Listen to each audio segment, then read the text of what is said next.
In the previous lectures, we learned that the computer stores information in variables.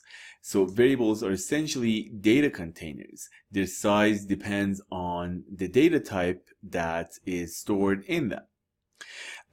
In this lecture, we're going to be talking about how we go about modifying these variables, because these variables are the information within a computer is dynamic. You're constantly changing this information, adding information and removing information. So within the primitive data types that we have learned about, such as integers, doubles, floats, chars, how do we go about and modifying these variables? So variables can be changed by three different methods. So the content of the variables can be changed three ways. First of all, by assignment. And we've actually pretty much covered this in the previous lectures, but I'm going to go over it really quickly as well. So using assignment statement, you stored a new value in a variable, replacing the previous one. The second one is increment or decrement. So this is new. We're going to talk about this. And the third one is inputting into them, so either from the mouse or keyboard. The third one I'm mentioning here, but we're actually not going to cover. So this is this will be covered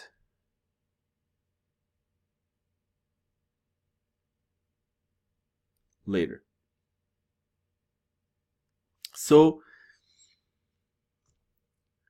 let's talk about assigning a value. So the equal operator is actually called it's not equal anymore. It's basically used for assigning values. So it is actually, it copies the value of the expression to the right and it copies it to the left. So if we have int x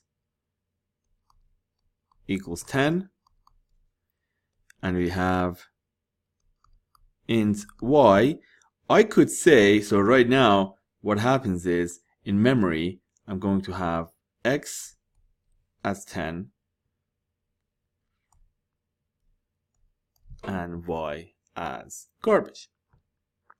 I could go y equals x. So this means the content of x will be copied into y. So now y is also going to have the value 10. So this is called assignment. So let's see another example here. We have int counter equal to 11. So in memory, counter has the value 11. Then the next line we say counter equals counter plus 1. So we're going to add counter with 1, which is going to be 12. Then the value that is resulted in the right hand side will be copied to the left hand side. So counter actually becomes 12.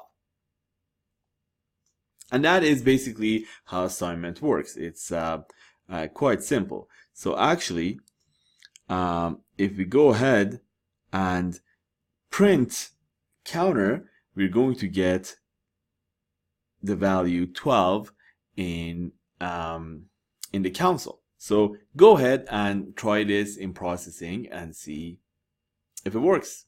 It will, but go ahead and try it anyways. So the next way to modify a variable is using the unary operators plus plus and minus minus. It's a little bit different than what we have done and what we're used to, but they're actually pretty interesting. So plus plus and minus minus could be used as postfix, which means they're going to be placed after a variable, or prefix, which means they're going to be placed before a variable. So for postfix, we have x plus plus and x minus minus, and for prefix we have x plus plus x and minus minus x. The difference between these two is that it's a subtle difference but an important one. So if you have x plus plus, that means it's going to use x first and then increment it. So here you're going to use x first, then increment. Here you're going to increment first, then use x. So it's actually a very subtle thing. So let's see here. If you have int x equals 0, so in memory, we're just going to have x, 0. If I say x plus plus, what happens is the value of x is going to become 1. If I say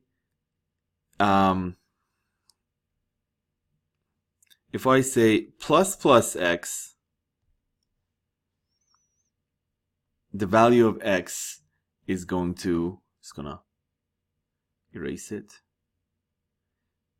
The value of x is going to become 2 now, because it was 1 before. It's going to become 2. Similarly, if I say x equals x plus 1, now guess what? The value of x is going to become 3.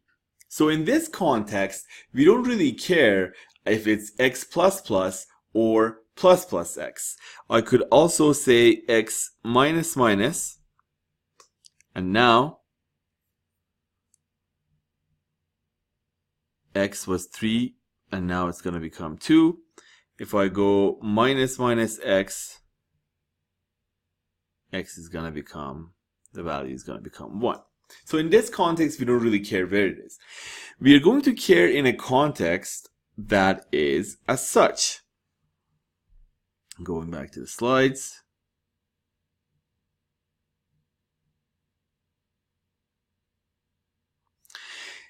If you have int x equals 5 and y equals 2, so here we are declaring 2 integers in one line, and we have z. So basically, this is what we have in memory. We're going to have x as 5 and y as 2. And then z, to begin with, over here, is garbage. Then we're going to say z equals x minus minus. So this is going to first use x, then decrement it. So first you're going to put x into z. So basically x is 5. So z is going to become 5, and then x is decremented. So then x is minus minus, so x is 4. So if you print z and x, they actually have the value 5 and 4. Let's consider another example. Let's say again,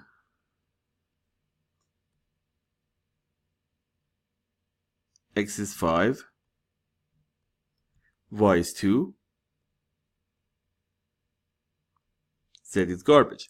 We say z equals x plus plus. We're going to assign x to z first and then plus plus. So x is going to become, so x is going to be assigned first, so z is going to become 5. That is z. Is going to become 5. And then we're going to do the plus plus, so x is going to become 6. So that's why when we print z and x, we'll print 5 and 6. Let's do another example. This is the reverse of what we did before. So if we have x as 5 and y as 2, and we have z as garbage. If we say z equal plus plus y, so first we're going to increment. So first y is going to become 3. And then we're going to make the assignment. And then we're going to put the value inside of z. So now z will become 3. So that's why you would print 2 together. Just another quick example with the minus minus. If I have x as 5, y as 2, and then we have z as garbage, we're going to assign minus z to minus minus y. So we're going to decrement first. So y is going to become 1. And then we're going to assign the result into z. So z also is going to become 1. So it's just which one you increment first and which one you decrement. Thank you.